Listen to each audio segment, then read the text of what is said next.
My dear Lord, you are the observer of the objectives of the senses. Without your mercy, there is no possibility of solving the problems of doubts. The material world is just like a shadow resembling you. Indeed, one accepts this material world as real because it gives a glimpse of your existence. Purport. To paraphrase this verse, the objectives of sensual activities are actually observed by you. Without your direction, the living entity cannot take even a step forward. As confirmed in Bhagavad Gita, Sarvasya Chaham Hridisannivishto Matta Smritir Jnana Apahanamcha. You are situated in everyone's heart, and only from you come remembrance and forgetfulness.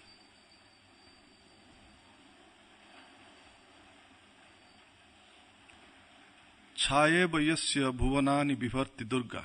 The living entity under the clutches of Maya wants to enjoy this material world, but unless you give him directions and remind him, he cannot make progress in pursuing his shadowy objective in life.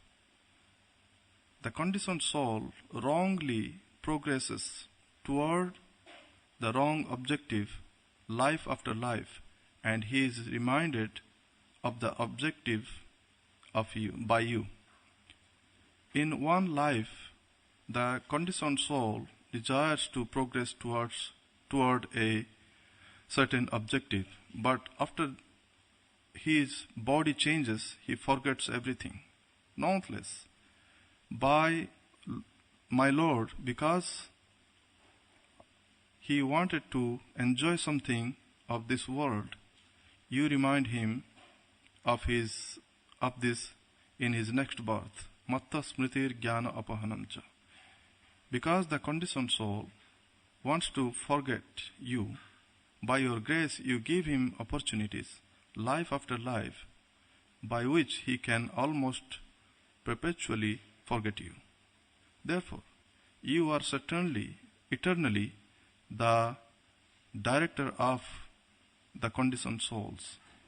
It is because you are the original cause of everything that everything appears real. Ultimate reality is your Lordship, the Supreme Personality of Godhead. I offer my respectful obeisances unto you. The word Sarva Pratyaya Hetave is explained by Srila Vishwanath Chakravarti Thakur, who says that a result gives one a glimpse of its cause. For example, since an earthen pot is the result of the action of a potter, by seeing the earthen pot, one can guess at the existence of the potter.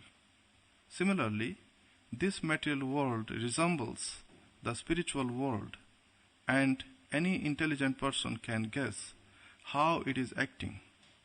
As explained in Bhagavad Gita, Maya Dhyakshena Prakriti Swete Sacharacharam. The activities of this material world suggest that behind them is the superintendence of the Lord. Om Ajnanatimirandhasya Jnananjana Salakaya Chakshurunmilitam Yenam Tasmai Sri Gurave Namaha. Sri Chaitanya Manobhishtam Stapitam Yena Bhutale Swayam Rupa Kada Mahyam Dadati Swapadantikam Vandeham Sri Guru Sri Utapada Kamalam Sri Gurun Vaishnavamscha Sri Rupam Sagrajatam Sagana Raghunatha Nitam Tam Sajivam Sadvaitam Sabadutam Parijana Saitam Krishna Chaitanya Devam Sri Radha Krishna Padan Sahagana Lalita Sri Visakhanitamsa Namo Vishnu Padaya Krishna Preshtaya Bhutale Srimati Bhakti Vedanta Swami Niti Namine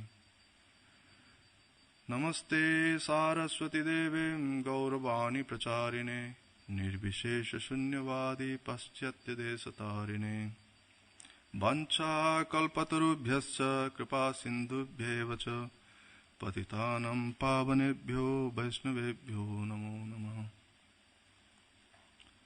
So,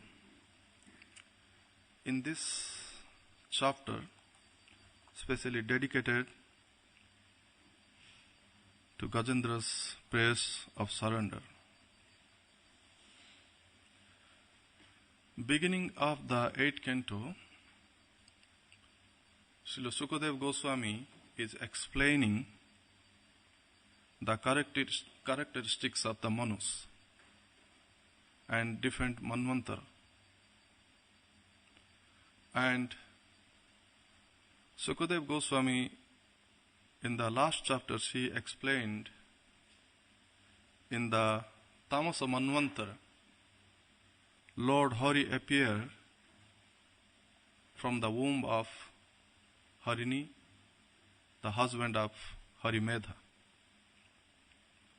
So, in this Manvantar, also Lord Hari delivered the king of elephant Gajendra.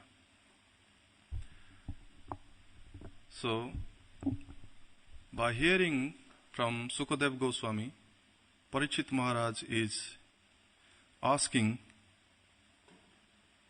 my dear Lord, could you kindly explain the story of Gajendra, how he is delivered, what was the story about?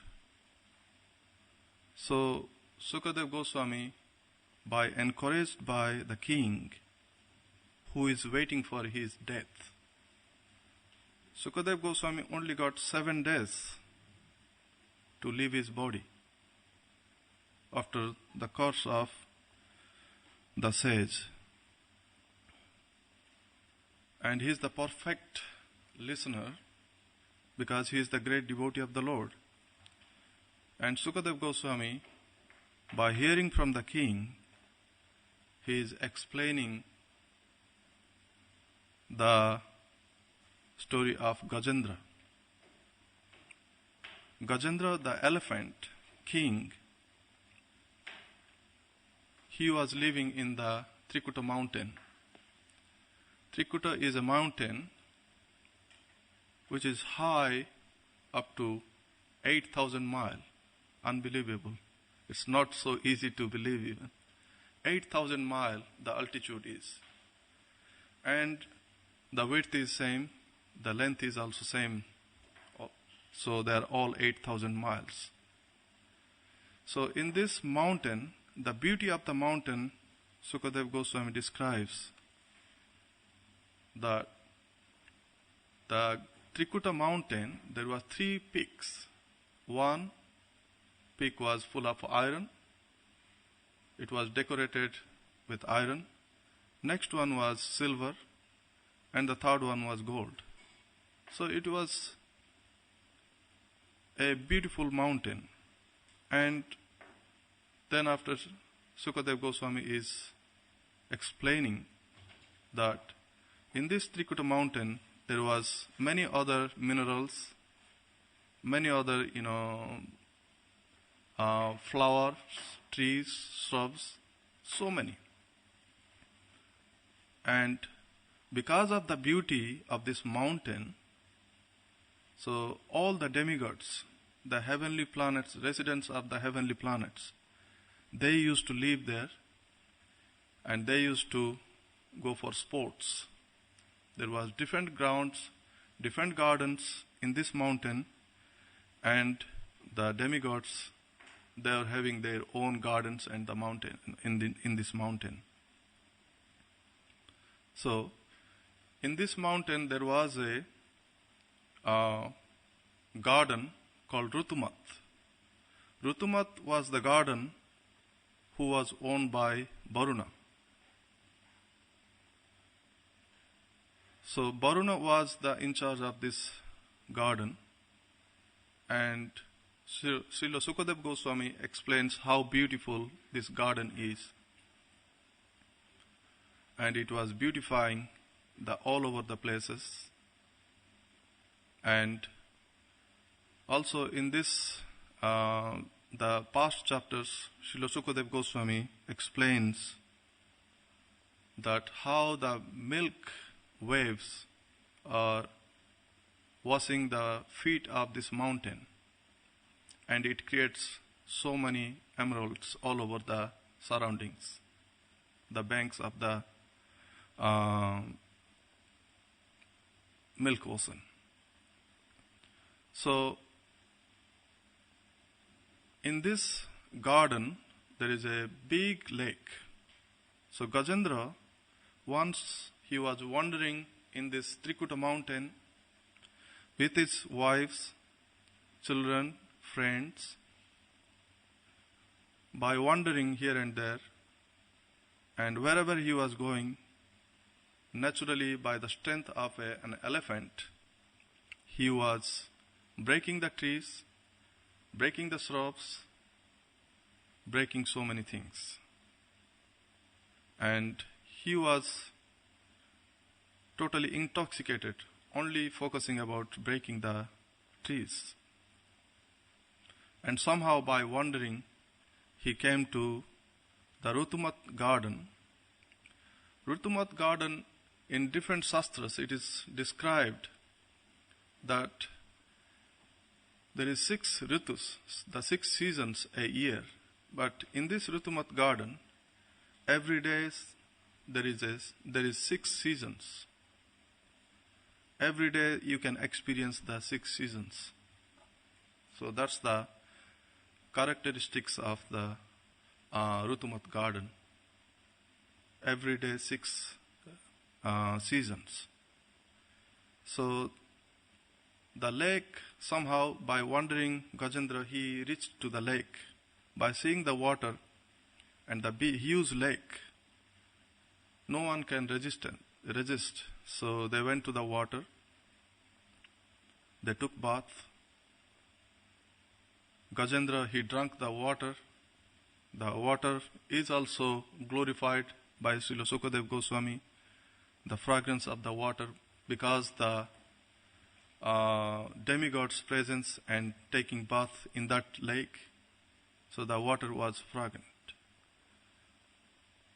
Srila Prabhupada explains material people, for bringing their body a good smell, they use the fragrance. But whereas demigods, it is different. Their body is full of fragrance because naturally they are the devotees of the Lord, and they were full of fragrance, and they were taking bath in the Rutumat garden, the lake, and the water was also full of fragrance. And in this water also there was so many lotus, many different flower, lily, and so other flowers you can describe as many water flowers was there. So Gajendra, after taking bath, he drank up to his satisfaction. Then, by nature, a father is compassionate to the child, the wives, so he was smearing the water all over them. So they have taken shower. By doing these activities, a crocodile was in the water. The crocodile was so strong, so powerful. By seeing Gajendra's activities, he was angry. He attacked on his leg. So the attack was ferocious, and he was trying to resist Gajendra. There was a huge fight. The fight was going on for a long time. up to 1,000 years. One can ask a question, how it was 1,000 years? We live maybe the 100 years. Yes, Kali Yuga, the human being can live 100 odd years, not more than that, maybe 110, 15 years, maybe 20 years, 120 years. But in Treta Yuga and Satya Yuga and Dwapara Yuga, from different scriptures, we know that Satya Yuga people used to live 100,000 years. They used to live 100,000 years. So, this is different than Kali Yuga. And Gajendra, he started fighting. Once he was thinking maybe he will win, and next time he was thinking that he is not winning. 1,000 years. He was pulling the crocodile from the water by his great strength, but the crocodile was also having the great strength. In the water, he was strongest animal. So he was pulling the Gajendra again back to the water. So this fight has gone for a long time. After having this fight, Gajendra slowly lost his strength. Although he was a strong elephant, by having 1,000 years fighting, he lost so much blood and so much weakness. He lost his strength and he can't fight anymore. So this is the situation. And then Gajendra, somehow he remembers his past. He was King Indradimna. He was cursed. He was King Indradimna.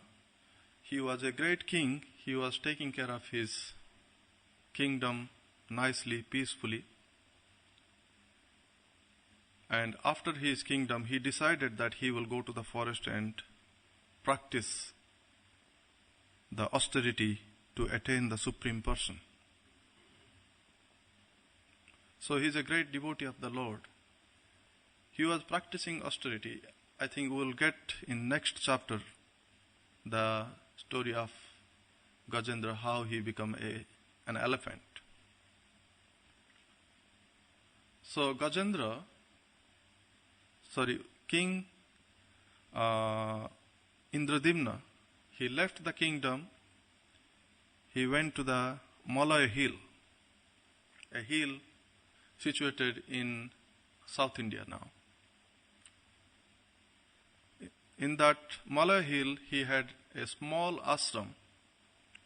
He practiced his austerity and sadhana.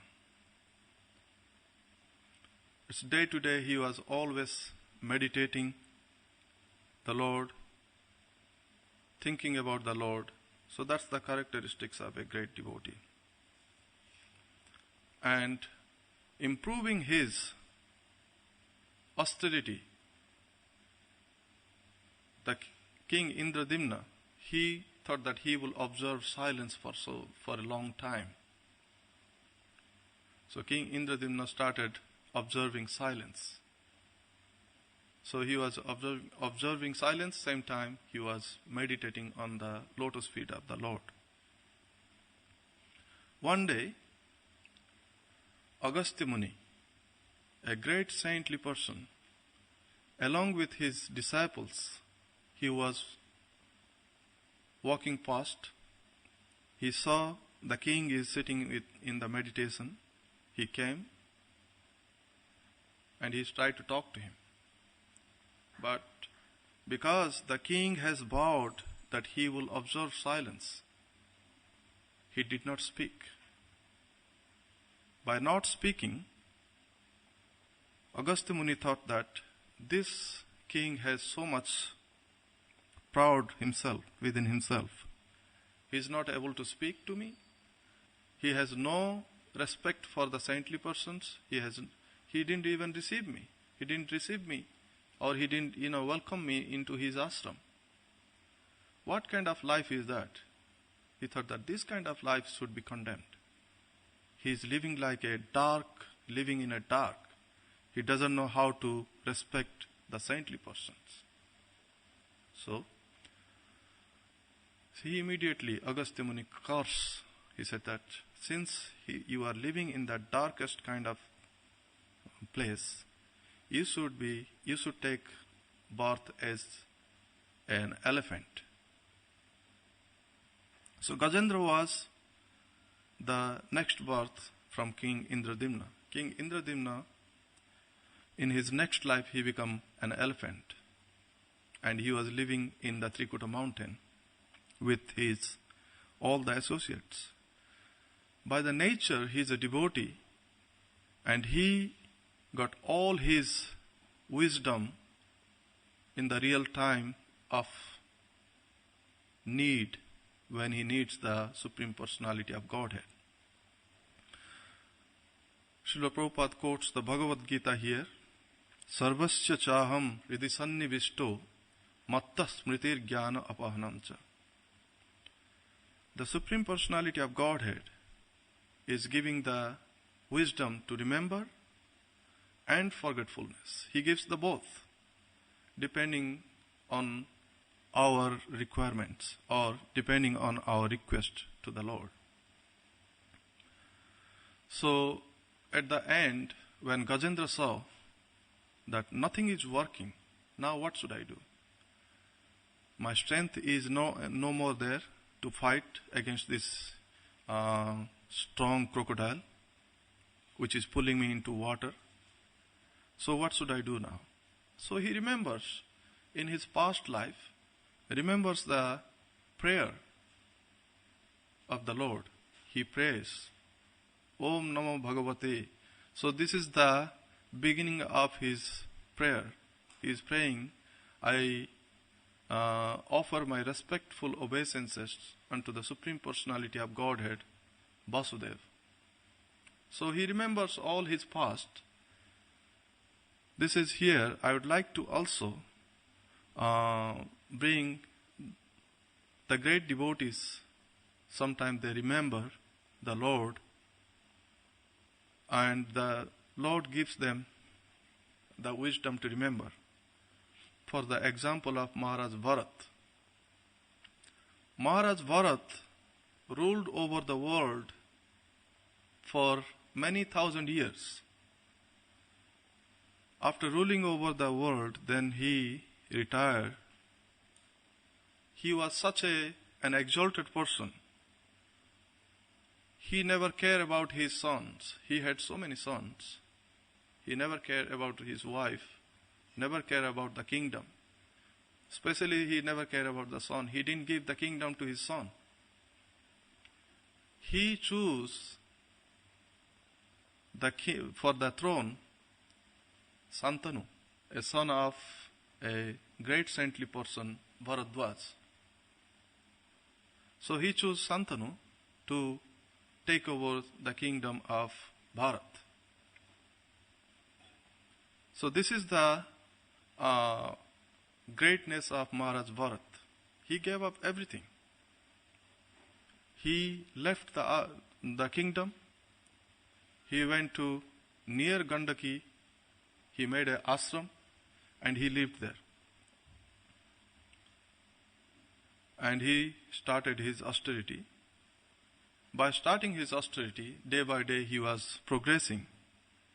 One day, while he was taking bath in the Gandaki river, maybe you all know Gandaki is a sacred river where all the Salagram Sila you see, we worship, that's coming from. All the Salagram Sila, they are coming from Gandaki river. So, presently situated in Nepal, I think. So, King Jad Bharat, he was performing his austerity near Gandaki river in the ashram. One day, while he is taking bath in the Gandaki river, he saw a deer running to the water Shri Shri Radha Gokulanand ki jai. So the deer was running to the water. He noticed that behind the deer there was a lion roaring and trying to attack the deer. By nature, the deer is fearful, and the deer was pregnant. The deer somehow crossed the river Gandaki. Maybe you know Gandaki is really fast river. The current is really fast. So somehow the deer crossed the river. After crossing the river, gave birth a baby, the calf, and then the deer died because of fear or whatever it is. So Maharaj Bharat, by seeing this calf, he was having so much compassion. That's the nature of a devotee. He is always so compassionate to every living entity. And so he brought this calf and taken care after that. But after some time, Maharaj Bharat was developed a relationship with the deer, an attachment with the deer. Because of the attachment, he forgot his daily rituals, his daily austerities, and focus on the deer. And he was thinking, alas, who will take care of this if I am not taking care of this deer? He is suffering, and I should give him the shelter. Actually, in this material world, anybody taken birth, Krishna protects them. We are not the protector of any living entity. Krishna is the only one protector. So, by thinking that is in his mind, and he developed the attachment in his heart, so he taken care daily this deer.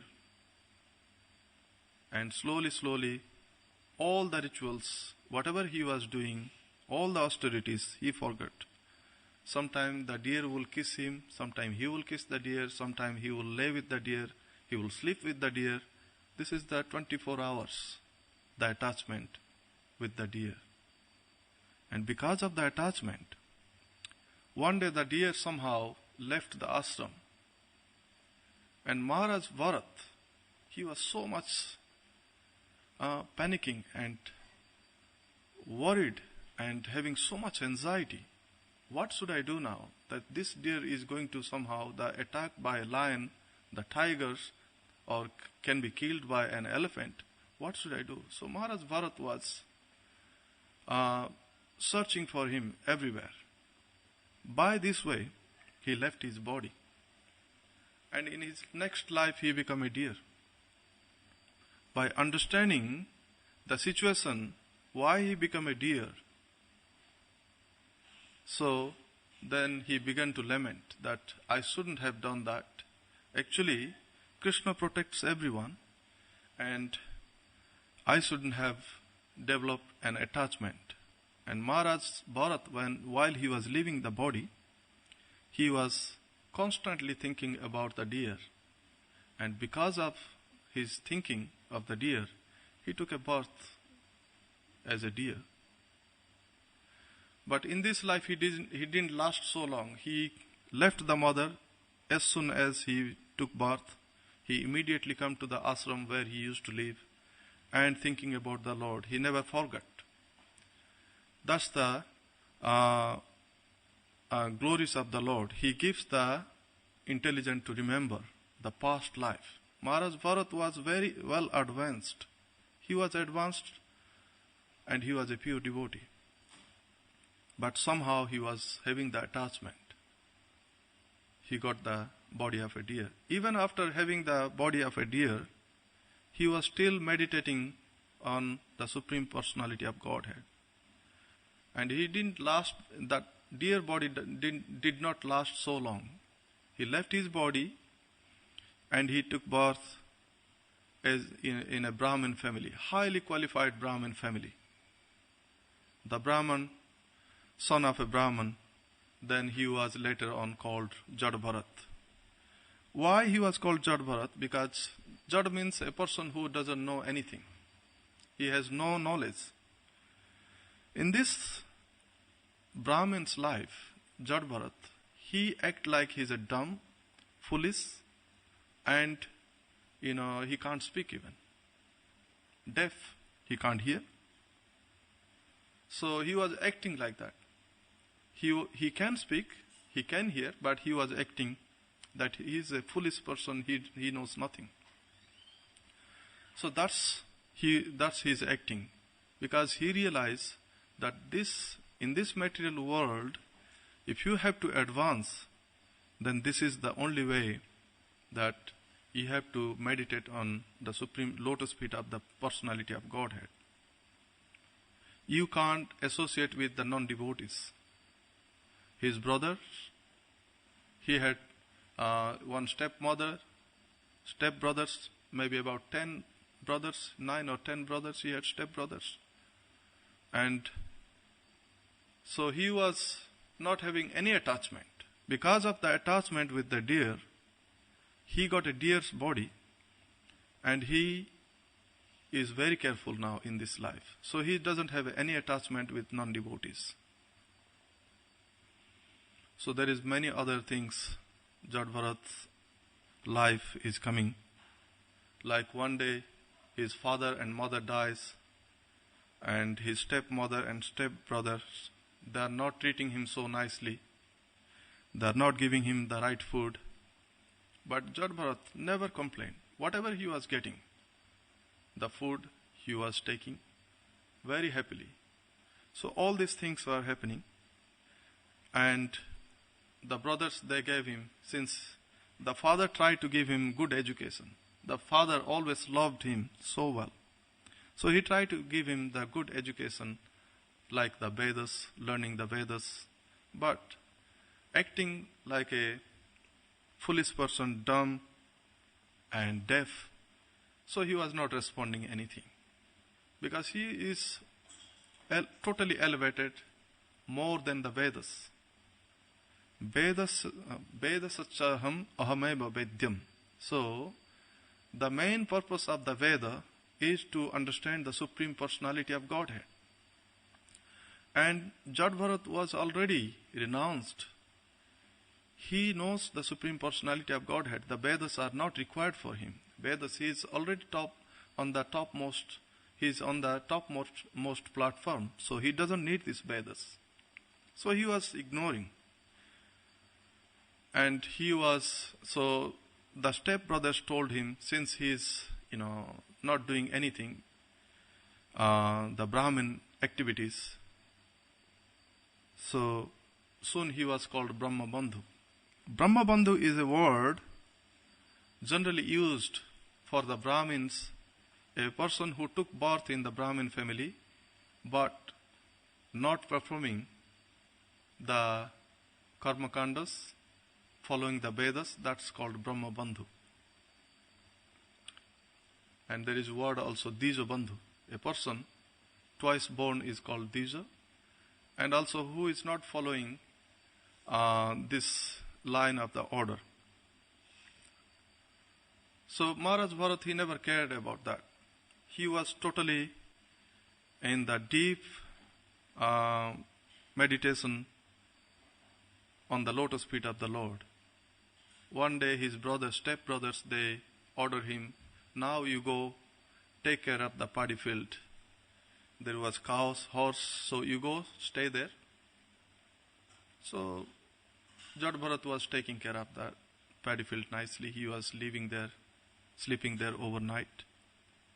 One day, a dacoit gang, they came. They were looking for a suitable sacrifice, a human sacrifice.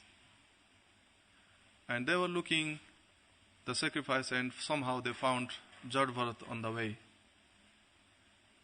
The head of the dacoit, he said that this is the suitable. This guy doesn't speak, doesn't behave proper, so this is the suitable sacrifice. Let's take him before the Bhadrakali and we'll give him the sacrifice.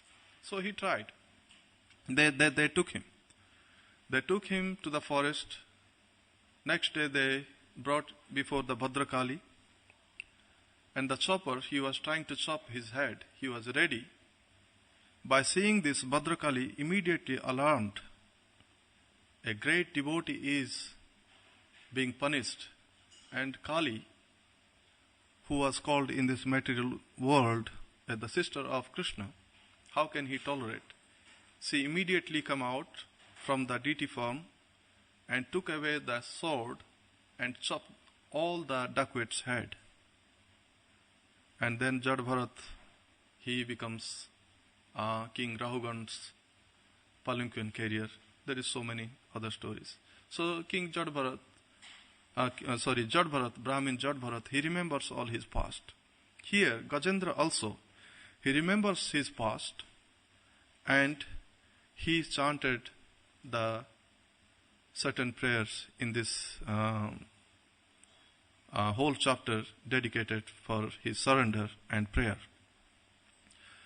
While Gajendra praying, he was telling by chanting, he was saying, I know you will come and protect me. So this is the nature of a devotee, having the full faith unto the lotus feet of the Lord. He was praying the Lord, same time he was saying that I know you will come. First Gajendra was so fearful for his death. But now he's saying that when you will come, you will protect me. After that, I don't want to live in this body. This body is useless. I can't think about you so much. So I don't want to live in this body.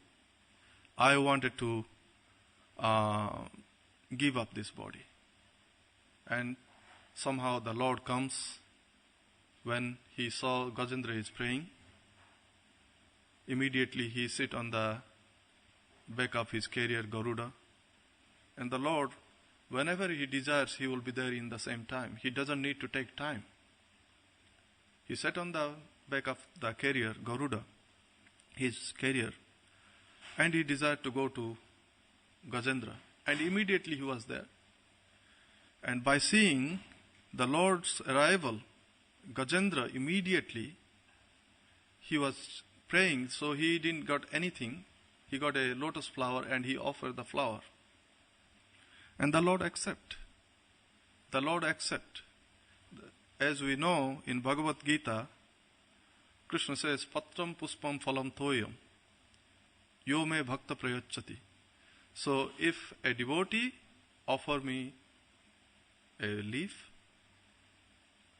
a flower, water, anything, I accept it with great happiness. So the Lord accepted. After accepting this, immediately the Lord's duty was to getting down from the carrier and pull the elephant along with the crocodile and cut his mouth. So this is the Lord's pastime in this chapter. Later on, we will find out how King Indradimna become an elephant again, as I told you a little bit about that. Hare Krishna.